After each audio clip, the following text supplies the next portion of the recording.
तक शुक्राना, लख लख शुक्राना, कोट कोट शुक्राना जो गुरु जी ने आज ही के दिन लास्ट ईयर भी यहाँ पे सत्संग कराया था और आंटी को बहुत सारी ब्लेसिंग मिली। आंटी कहते हैं मुझे मेरी 1 साल में, शिवी आंटी कहती मेरी लाइफ ही बदल गई है कि जब मेरे घर में सत्संग हुआ था, वो कहती है उसके बाद मेरी पूरी जिंदगी में इतना ज्यादा चेंज आया है। तो गुरु जी ने तो आके ना हम सबकी जिंदगियां बदल दी है संगत जी। सच में जब गुरु जी हमारे जीवन में आ जाते हैं तो कितने सारे शुक्राने हैं। वो अंकल कहाँ चले गए जो यहाँ बैठे थे, उठ के प्रसाद खा रहे थे? अच्छा, उनको मैंने कहा था कि आप रुको, मैं आपके लिए सत्संग शेयर करूंगी, बताती हूँ मैं कि वो उनको जाना था शायद जल्दी। चलो कोई बात नहीं है, पीछे बैठे हैं। नहीं वो चले गए, नहीं सुनना था उनके भाग्य में सत्संग। तो गुरु जी के पास जब आप आते हो ना संगत जी, सबसे पहले एक पैंट बर्ड को बाहर छोड़ के आया करो। मुझे लगता है जो पिछली बार संगत आई थी ना, आज सब डिफरेंट आई है ना? आज वो संगत नहीं है, नहीं जो लास्ट टाइम आए थे ना, आज वो नहीं है, क्योंकि मुझे लगता है कम है उसमें से कुछ, और सब वो आए हैं जो नए आए हैं और जो शायद अभी अभी जुड़े हैं, जिनको पता नहीं है। तो आज बहुत सारे लोगों ने ना पहले तो प्रसाद के लिए मना कर दिया, जल प्रसाद के लिए मना कर दिया, खा ही नहीं रहे, पीछे नहीं बोलिए आप प्लीज, छोड़ रहे हैं प्रसाद को, ले नहीं रहे हैं, ये समझ में नहीं आ रहा। तो मैंने उनको भी कहा, एक अंकल आए थे, वो कहते मुझे ना पार्टी में जाना है। सोचते हम कुछ और हैं, आज हम क्या सत्संग शेयर करेंगे, कोई ब्लेसिंग, कुछ ऐसी चीजें, पर जाते जाते ही एंड में कोई एक ऐसी संगत आ जाती है जिनकी वजह से हमें एक और नया क्वेश्चन तैयार हो जाता है कि क्या बोले संगत। वो हमारा सत्संग ही चेंज हो जाता है कि आज क्या बोलना था, गुरु महाराज क्या बुलवा रहे हैं। तो उन्होंने कहा कि मुझे पार्टी में जाना है, तो मैं ये प्रसाद नहीं खा सकता। मैंने कहा अंकल आप खा लो, ये कोई दवाई, ये पार्टी से भी अलग आपकी दवाई है जो गुरु जी ने आपको बुला के बख्शी है, क्योंकि इस दरबार में अपनी इच्छा से तो कोई आ ही नहीं सकता। हर कोई गुरु जी की मर्जी से यहाँ पर आता है, अपना हमारा कुछ नहीं है, प्री प्लानिंग हम जितनी मर्जी कर लें कि हम आएंगे। अब हम दिल्ली से आ गए और कोई पड़ोस से नहीं आ सकता, तो वो तो गुरु जी की मर्जी है ना, किसको कैसे बुला के ब्लेस करना है। फिर अंकल ने उसको झूठा छोड़ दिया। हम यहाँ किसी का नाम नहीं लेते, ना कोई जानता होगा वो कौन है, ना ही मैं जानती हूँ, चले गए हैं, संगत है हमारे लिए, वो संगत ही है। तो उन्होंने फिर, मैंने कहा अंकल इसको खत्म कर लो, तो आप सबको भी आंसर मिलते हैं, क्योंकि जो प्रसाद छोड़ रहे थे ना उनको भी आंसर मिलता है। आवाज बहुत तेज है, गूंज रही है, बीच में मत पॉज करना। तो हमने उनको ये बोला कि खा लो। उन्होंने कहा मुझे ना ड्रिंक करनी है जाके। मैंने कहा ये तो हमारे गुरु जी कहते हैं सत्संग खत्म करो, जाओ ऐश करो, दारू पियो, नॉनवेज खा लो, जो मर्जी खा लो, ऐसी तो कराने आए गुरु जी।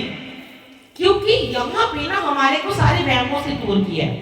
कहीं भी वाणी में, गुरु ग्रंथ साहिब जी में, किसी भी ग्रंथ में ये नहीं लिखा हुआ कि मांस खाओ, मदिरा पियो, लेकिन हमारे गुरु जी ये कहते हैं।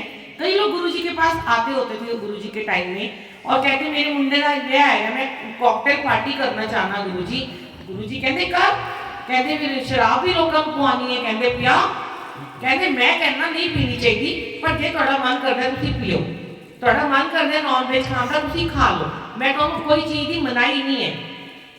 कई बार ना गुरु जी ना प्रैक्टिकल करके दिखाते हैं, वो नॉन वेज से जानबूझ के खिलाते हैं, उसको जानबूझ के ड्रिंक कराते हैं, ताकि उसके हो सकता है उसको उसके बाद जो ब्लेसिंग मिलती है या जो उसके साथ बुरा होता है या अच्छा होता है, जो भी होता है वो उसको पता होता है संगत को।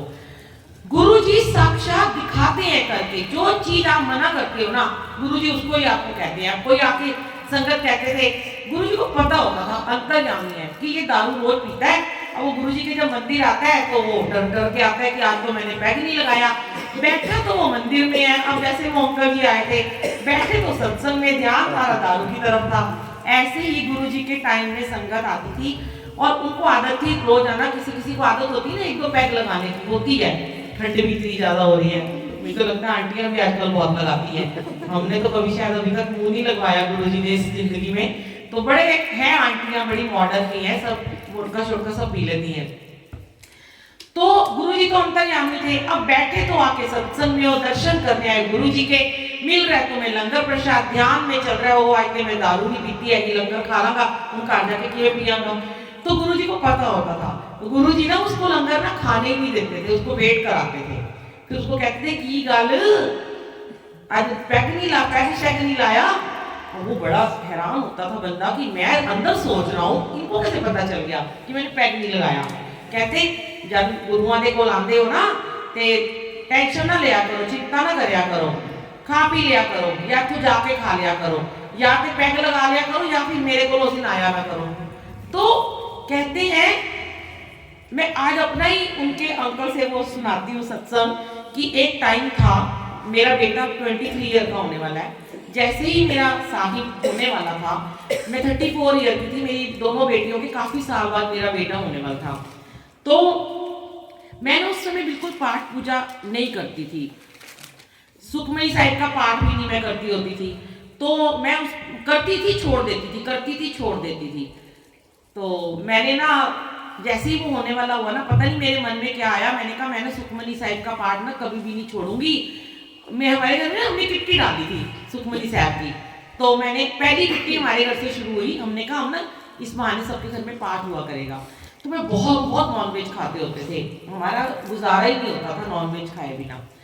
तो अचानक से जैसे गुरु ने ना आपको करना होता है ना, तो वो लीला रचते हैं किसी भी तरीके से कि कैसे इसको मैं इसकी चीज छुड़वा दूं या मैं इसको कैसे शुरू करवा दूं।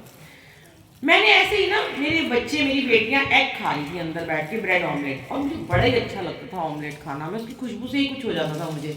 तो जो चीज़ अच्छी लगती है ना, जब हम उसका त्याग करते हैं, जब हम सिमरन की स्पिरिचुअलिटी की ओर जाते हैं, तो हमें अपनी ख्वाहिशों का, अपनी मोह ममता का, अपनी इच्छाओं का त्याग करना पड़ता है, तभी हम आध्यात्मिक राह पे आगे थोड़ा सा आगे पहुंच पाते हैं। तो मैंने अंदर जाके वाहेगुरु जी से कहा, गुरु जी तो नाम इतना नहीं सुना हुआ था कभी भी, आज ना मेरी किट्टी निकाल दो।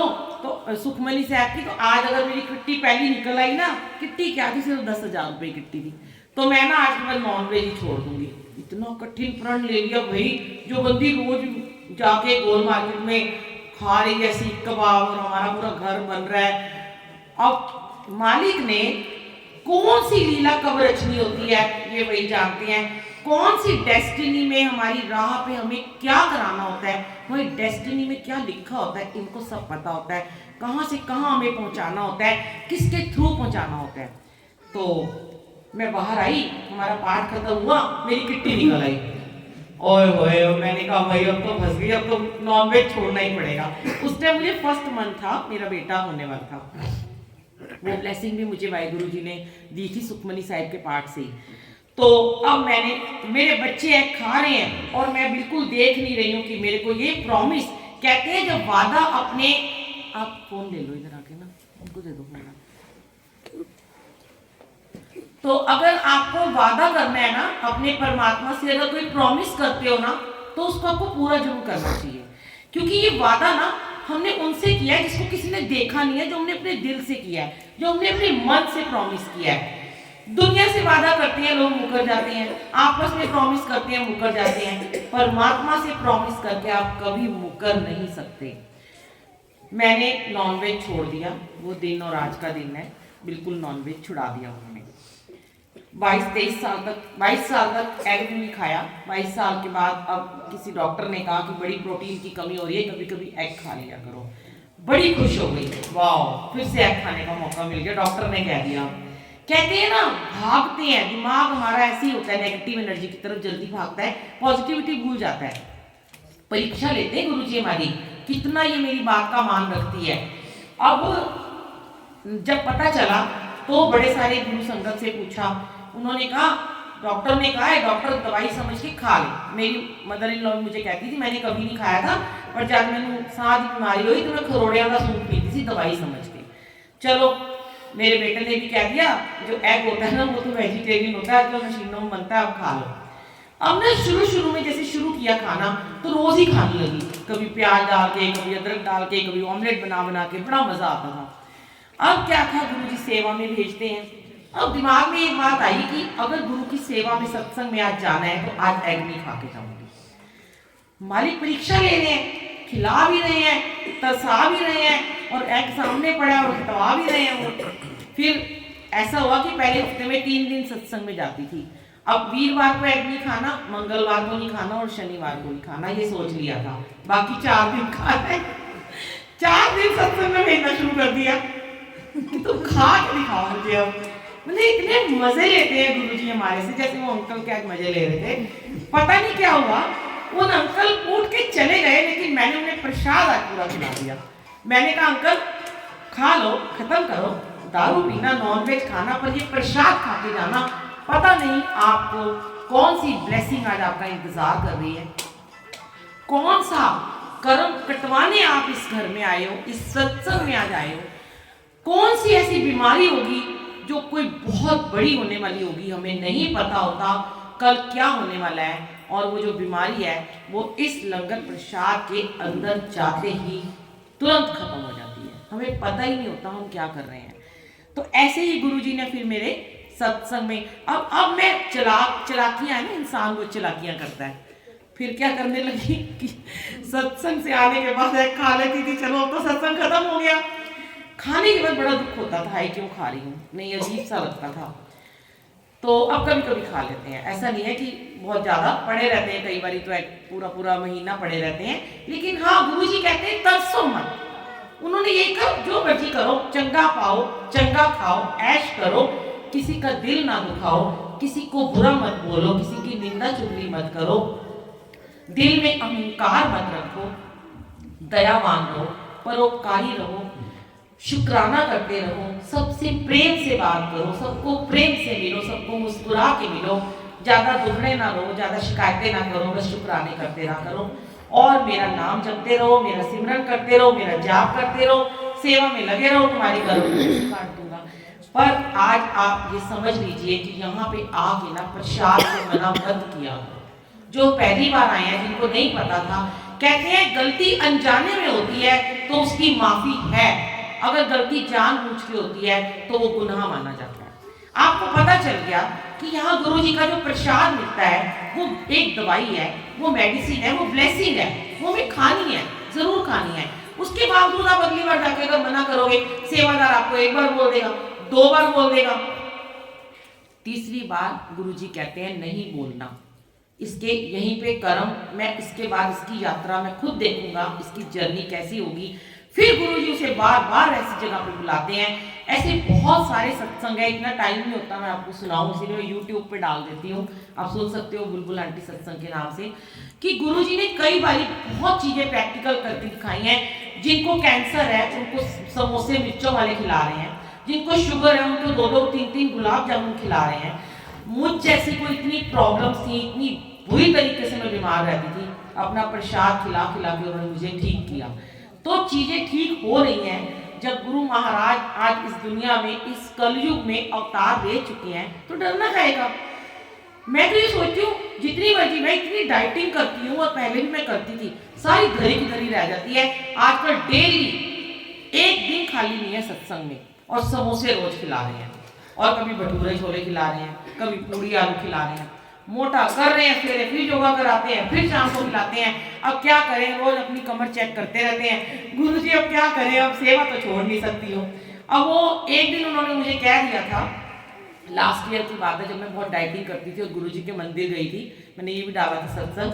तो एक दिन सबकी प्लेट में 4 लोग बैठते थे, 2-2 रोटी आती थी, हमारी 4 लोगों में 4-4 रोटी आई, 16 रोटियां। और सारे मेरा मुंह देख रहे कि सबकी प्लेट में 2 हैं। ये जानते थे कि मैं बहुत डाइटिंग करती हूँ और मुझे बड़ी वीकनेस हो गई थी। मुझे 4 खिलाने के चक्कर में इन्होंने चारों को 4-4 खिला दी। तो ये मुझे फिर इन्होंने मेरे को कहा, मैंने कहा मेरे को पतले होना है, मैं डाइटिंग करती हूँ, मैंने 6 महीने से मैंने अन्न नहीं खाया, सिर्फ आपका लंगर खाती हूँ, इतना खिलाओगे? अगले हफ्ते 3 समोसे खिला दिए एक की जगह। तो कहते हैं मैंने तो मोटी चंगी लग रही है। अब ठीक है जी, चलो मोटे ही कर दो, आप जैसे भी आप करना चाहते हो। यहाँ ना डाइटिंग वाइटिंग छोड़ के आया करो। मेरे को ना यूट्यूब पे कई बच्चे हैं ना, गुस्से में ना मैसेज कर देते हैं, कमेंट मार देते हैं, ये जो बुलबुल आंटी है ना, ये बहुत गलत है। हम योगा करते हैं, हम सुबह जिम जाते हैं, हम इतने अपने आप को स्लिम ट्रिम रखते हैं, हम सत्संग में जाते हैं, हमें जबरदस्ती लंगर प्रसाद खिलाती है। शुरू में बड़ी घबरा जाती थी मैं, ये क्या हो रहा है भाई, इतनी बुराइयाँ, गुरुजी मैं तो आपकी सेवा में हूँ, मुझे इतना सुनना पड़ रहा है। फिर अपने बेटे को एक दिन बोला, मेरा बेटा कहता है अरे मम्मी कर्म अपना करते जाओ ना, मोदी जी को भी तो 100% लोग नहीं पसंद करते, 70% पसंद करते हैं, 30% उनको गालियाँ देते हैं, आप क्या मोदी से बढ़ के हो, कोई बात नहीं अब अपना काम करो। मैंने कहा कमेंट को डिलीट कर दे, कहता है नहीं डिलीट नहीं करना, ये भी काम आएगा कभी आपके। फिर उस कमेंट के ऊपर लोगों ने कमेंट करना शुरू कर दिया कि आप बेटा बहुत गलत बात कह रहे हो, वो अपने लिए थोड़ा ना कहती है बुलबुल आंटी कि मेरे लिए तुमने खाना है, तो तुम्हारे लिए समझाती हैं। हाँ ये बात मैं भी मानती हूँ, संगत को मैं कई बार कहती भी हूँ कि थोड़ा रखा करो प्रसाद, एक ही चीज रखा करो चाय के साथ, 4 चीजें मत रखा करो, क्योंकि नहीं खाया जाता, उसके बाद फिर लंगर प्रसाद होता है, फिर इतना खाना होता है, वाकई में हमसे नहीं खाया जाता, तो थोड़ा प्रसाद दिया करो। जैसे बड़े मंदिर में सिर्फ चाय होती है, ज्यादा ज्यादा एक बिस्किट रख दो या एक मट्ठी या 2-3 नमक पारे के पीस रख दो, इतना ही रखा करो। और बाद में भी एक दाल, एक सब्जी, सलाद, चटनी, रोटी, बस इतना ही रखा करो। मर्यादा होती है प्रसाद की, जैसे सत्संग की मर्यादा है, सिमरन की मर्यादा है, गुरबानी की मर्यादा है, ऐसे ही प्रसाद की मर्यादा है।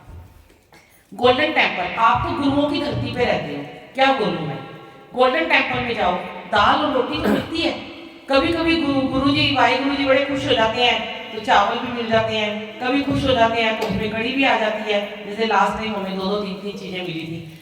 तो उनकी मर्जी है, वो आपको कभी खुश होके किसी किसी दिन खिला दें, पर अगर आप रोज ही ऐसे करोगे ना तो गलत है। सच में हाजमा तो खराब होता ही है। अब ये बेचारी पतली पतली लड़कियां, बच्चे छोटे छोटे बोलेंगे ही ना, इतना खिला दिया।